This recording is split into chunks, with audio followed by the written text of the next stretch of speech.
मेरे 3 सबसे फेवरेट जानवर, और लास्ट वाला तो आपका भी फेवरेट होगा। सबसे पहले सबसे फेवरेट बिज्जू।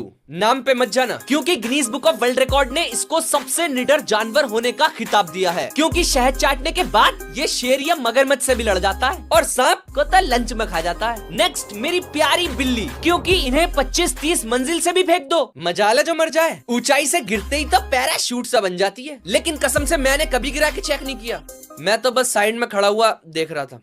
नेक्स्ट जो मेरा सबसे फेवरेट जानवर है वो है कुत्ते से भी ज्यादा वफादार मेरा दोस्त। इस वीडियो को अपने दोस्त के पास